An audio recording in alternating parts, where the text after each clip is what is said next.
Hey guys, welcome back, it's Ripe again. In today's video, my incredibly entitled boss Karen ended up falsely firing me because I refused to date her. That was the biggest mistake she could have ever done. Let's dive right into the video. This story is a wholesome malicious compliance story. So I've been running this little woodworking business for a while now, making custom furniture and home decor pieces. It's not a huge moneymaker, but I enjoy the work and have built a reputation for quality craftsmanship at fair prices. I myself live near this fancy lake community where a lot of wealthy folks have vacation homes. In late April, this couple, let's call them Jake and Emma, approached me about a special project as Jake's birthday gift. Emma came into my shop and described what she wanted, an elaborate entertainment center with all these intricate carvings and built-in shelving. I gave her an estimate of $6,800 and she agreed without hesitation. We shook on it and I got to work. Fast forward to mid-June, I'd pulled some long hours, even took a couple days off from my regular job, but I finished that beautiful piece just in time for Jake's birthday on the 20th. Emma was over the moon when she saw it.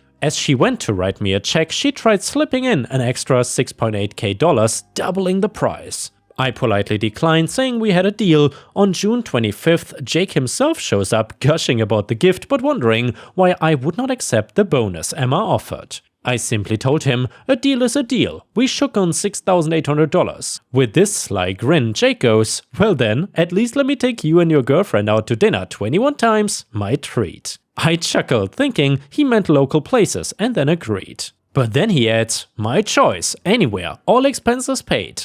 That is when I should have realized he was plotting something. The rest of June went by quietly, until my girlfriend got all giggly and secretive in early July. It turns out she was in on a surprise thank you trip Jake had planned. On July 10th, she told me to pack for a 10-day vacation, starting the next day, and to bring my passport. And sure enough, when we got to the airport, there were Jake and Emma. Jake reminded me that he owed us 21 meals of his choosing from our deal. Next thing I knew, we were flying out to Hawaii for a full vacation getaway. Jake insisted it was only fair, a deal's a deal after all. As frustrating as his malicious compliance was, I had to admit he paid up in style. The four of us spent an amazing week and a half in Hawaii, all expenses covered by Jake and Emma for our flights, fancy resort, and those 21 over-the-top meals. We just paid for our own tours and activities. We got back home on July 21st, tired but grateful for the incredible experience, all thanks to me sticking to our initial pricing agreement. And yeah, Ripe Stars, I have to say that is probably the first time that I read a wholesome malicious compliance story. I guess not all malicious compliance stories have to end in misery for one party. Let me know what you think about this one in the comments. And now let's continue to the title story. It is titled, Karen Boss Fired Me for Not Dating Her, I Destroyed Her.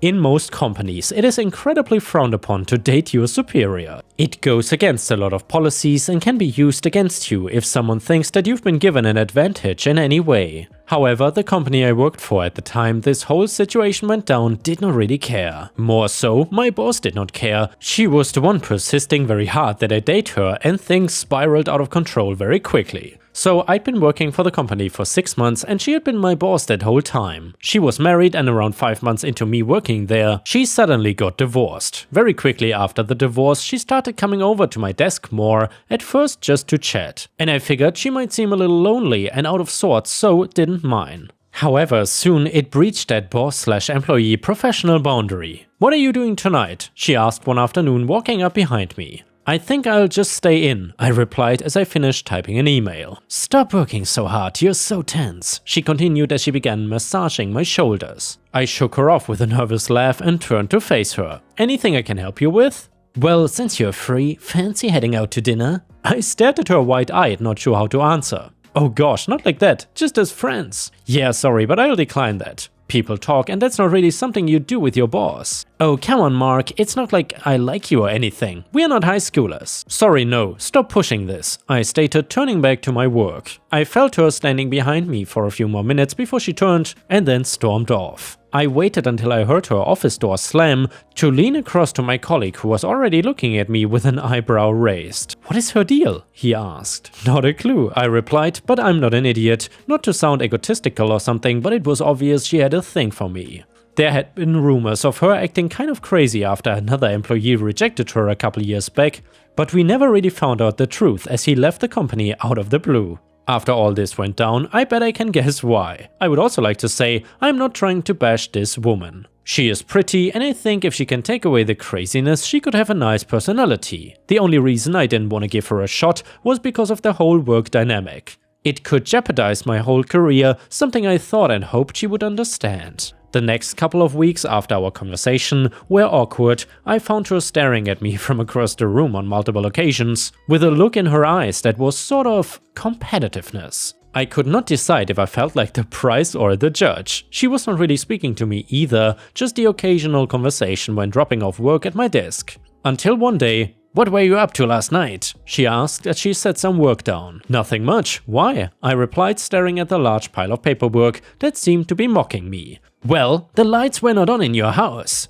I froze. What? I looked up at her. Her face was feigning emotionless, but the corners of her eyes were smiling. "Well, I was in the area and was just driving by and saw that the lights were not on in your house." "Why do you know where I live?" "It's in your files. That's a relatively normal piece of information for a boss to know." "Well, you're not supposed to access that sort of information unless in an emergency." "Well, I just happened to be flicking through them one day. No big deal." She shrugged, flicking through the paperwork on my desk. "Okay, don't really think you can be the one to decide if it's a big deal. Were you on a date?" she asked, glancing up at me with dark eyes. "I'm sorry, but it's hardly any of your business. I really don't like that you were just driving past my house to see if I was home. Now please let me get on with some work." The whole conversation was making me squirm in the seat. No need to be like that," she replied, but once she saw that I wasn't bothering to reply, she walked away in a huff. Another week passed and this time she cornered me at my car. "Oh hey," she said, waving at me. "Don't act so surprised to see me. You're leaning on my car." "I'm just gonna cut the chase. We clearly like each other. How about I let you take me out?" She ignored my previous comment clearly. "I don't have a thing for you and you shouldn't for me. You're my superior. This goes against a lot of HR policies." "Well, nobody would have to know." I couldn't believe that cheek of this woman. I thought I had made it pretty clear that I still did not have a thing for her. I also knew I had to be respectful though, she was still my boss after all. "I'm sorry, but no, it's nothing to do with you. I just think the power dynamic is weird and I don't want either of us getting in trouble." I shrugged, opening my car door and getting in. She replied back with more of her "nobody has to know" jargon, to which I replied in the same way as before. It took a good 5 minutes of back and forth before she got the picture. "Fine," she snapped, glaring at me as she turned and walked back into the building. I drove away thinking over what I had said. I thought I was fairly respectful, so the next few days just confirmed that she cannot handle rejection well. I walked into the work after the weekend and couldn't help but feel that all eyes were on me. "So is it true?" my colleague asked once I sat down. "Is what true?" I asked suspiciously. "Did you ask out the boss?" "What? No, who told you that?" "Well, that's what everyone knows. She's been telling people all morning." "Absolutely not. She asked me out and I rejected her." "Well, she is saying it's the other way around. It does not look too good for you, man. She's talking with HR now. Not sure what about, but the way she keeps looking over here..." I knew this wouldn't end well. I just had a feeling as I drove away that she was not gonna take rejection like a normal human. She called me into her office 10 minutes later and bottom line was this. She had spun up this story to HR that I had asked her out, etc., which is obviously not true. She then said that she had no choice but to let me go, which I was appalled by. If I was not able to get the revenge I did, this could have seriously ruined my career. You cannot seriously believe her, right? This is what happened to Ben, wasn't it? I asked in outrage, Ben being the other colleague who ended up leaving. I stormed out of there, packing up my things, and then I drove home. Once home, in my rage, I searched for the car park that we all use for work and found that it is not owned by our company. It is public and has CCTV, so I sent an email requesting footage of my car for the hours I was there. Once I received it, I was delighted to hear that it had audio and you can hear the whole conversation of my boss asking me out, me politely rejecting her, and her insisting and being very pushy about the whole ordeal. Feeling accomplished, I downloaded the footage and stormed right back into work. "Excuse me, you're not welcome here," my boss said, but I saw the panic in her eyes. She must know that I had something against her. "I just need to show a little video," I said as sweetly as possible, going into the meeting room to begin plugging in my USB. As predicted, most of the office followed me in. I wanted them all to see it. I didn't want them getting the twisted version of the story cemented in their heads either. And luckily for me, the woman from HR was still floating around the office, so she of course came in. "What are you doing? We will call the police! You don't work here and you have no right to be in this room!" My boss yelled, worry lacing her voice. Nobody was listening as I started playing the video. Even she was silent, eyes closed, as if wishing the ground would swallow her whole. I would be doing the same if I was in her shoes, to be honest. Everyone listened to the audio and the HR lady looked furious. "May I have a word?" she said calmly to my boss, dragging her outside the meeting room. We heard yelling through the door, and by the end of the day, she was packing up her office. "Thanks a lot," she hissed at me. "You literally did this to yourself and tried to sabotage me because of your fragile ego." She scoffed and walked out. I got my job back, thankfully, and the new manager is great. I even ended up getting a nice little promotion. I think it was as an incentive to not sue the company or something, but still, I'll take it. And yeah, Ripe Stars, I'm so happy the story ended like this for OP, because I don't wish workplace harassment on anyone, especially in regards to this. It must be horrifying if your crazy boss wants to date you and you have no interest, and then he even fires you for some made up BS reason. I'm really so happy that OP came out on top. Anyway, the next one is titled, "Am I the a-hole here or not?" Well, I already know I'm the a-hole for this, but this is what happened. So my manager is an Indian woman and was constantly making passive-aggressive comments about my ethnicity, which is Afghan.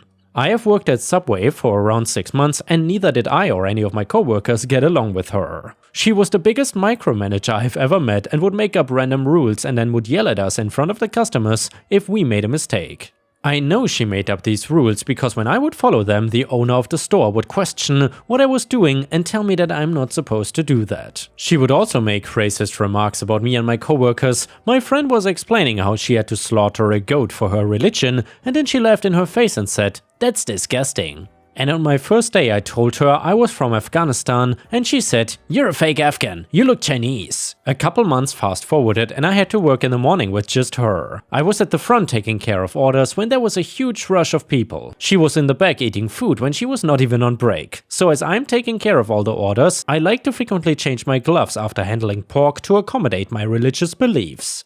These gloves would pile up and yeah, there were some crumbs on the table. However, when the rush was done, she then decided to come out and start scolding me for making a mess. I explained to her that there was a rush and I didn't have time to start cleaning in the middle of orders. She still insisted that I could have taken out the trash and wiped the counters when there was a line of people waiting. Then started pointing out everything I did wrong, following with a, "You're like a baby, you don't know how to do anything." I was so done with her, so I left right then and there. I told my friend what happened. She also worked with me, and we decided to make a fake Instagram account to catfish her husband. Yeah, I know this was wrong, but we were bored petty teenagers. His Instagram was pretty easy to find, so we messaged him. He instantly responded and kept flirting with us. Wanting to meet up the next day, we sent a screenshot to our manager, but she blocked us, so I guess she wanted to stay delusional. And yeah, Ripe Stars, let me know what you think about this Am I the A-hole story, and let me know whether you think OP was the a-hole or not. The next one is titled, "My 2.5 hours of pure entertainment on a snowy Canadian day," posted by user Kelly NND on r/Ripe Stories. So to preface this, I live rurally on a dirt road. My house is on one side of the road and my front yard and the river is on the other side, because we are in cottage country and the parceling of land is weird. Our river leads directly out in Georgian Bay, which the big eastern half of the Great Lake Huron, or Huron, I'm not sure, one of the big ponds in the middle of North America. Periodically, depending on snow and temperatures, the Great Lakes rise or lower, and that can cause effects like flooding. A few years ago, the township I live in decided to raise our dirt road, adding more dirt and grading it after, by the better part of 60 centimeters per 2 inches, to prevent flooding from the river affecting us who live here. Basically, the road higher gives us a bit of a breathing room as a small dam. The thing is, when I did it, they caused massive drop between my front yard and the road, and since our road is so narrow, we have to use each other's driveways to pass people have gotten stuck. Now, being cottage country and rural, we have trees lining the road and river, and due to road allowances, we only partially own the trees and the township owns the rest. Sorry guys, no tree law today, but it does involve trees. All fall, they've been dropping trees between the road and the river because they were dead or dying. So, a few weeks ago we had a heavy snowstorm and it was the first of the season.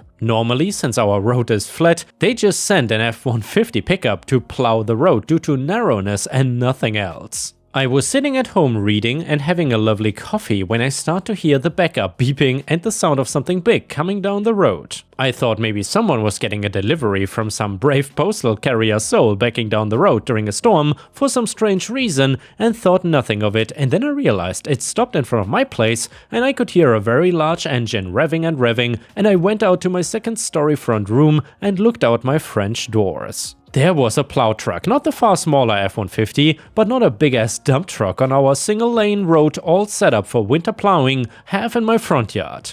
All the passenger tires, one front and one back, were sunken in, and it got even better. Right next to the road between my front yard and my lovely neighbors, there was a huge stump sticking out of the ground from the tree cutting. It was about 15 centimeters high at one side and deeper into my yard side and a meter at least all around. Somehow he had missed the road and sunk the one side of the tires while also getting the plow stuck on the stump. He was stuck good, he couldn't raise the plow high enough to be able to back up and the tires were too sunk to go forward. He got out and I kindly told him he was foobar. He agreed and asked me what road he was on. He was on the wrong road, figuring they were going to have fun getting it out, and my SUV was in the way for anyone helping. I went outside to move it out of the way. While I was out there, he told me they told him to sand our roads and he had already gotten stuck and needed to be pulled out earlier on another road. I seriously felt bad for the guy. A half hour later, a massive front end loader showed up, they hooked up the chains and I watched this thing the same size as the dump/plow truck